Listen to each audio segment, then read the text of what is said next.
hawakan ng Bacolod, samantalang dinadala ng tagapaglingkod ang Krisma, ang bawat pupumpilan, suot ang kanyang pangalan. So may mga name tag kayo.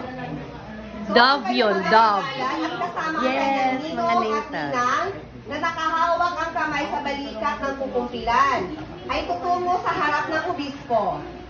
Ilulubog ng obispo ang kanyang kanang hinlalaki sa lalagyan ng krisma at ipapatong ang kanyang kamay sa ulo at kukusan ang loob ng pupumpilan samantalang winilika niya. So ito na, di ba ito ang obispo? Sabi dito ay uupo, pero tingnan natin kung uupo, depende kasi uupo, tatayo. So yung obispo ay ilalagay yung lalaki niya sa krisma at ikaw ang pupumpilan, pangalan mo din? Reinhardt. So, halimbawa, Reinhardt, tanggapin mo ang kaloob, tanggapin mo ang tatak ng kaloob ng Espiritu Santo. Ang isasagot mo ay, Amen. Ang kamay mo dapat nakaganyan. Amen.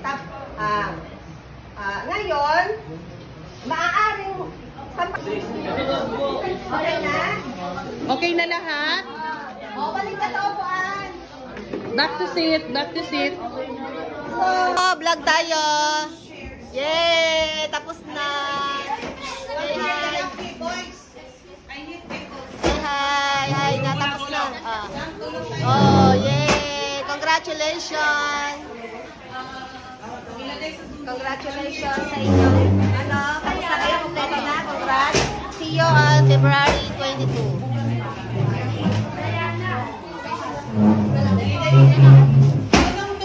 Linis na kayo ng room.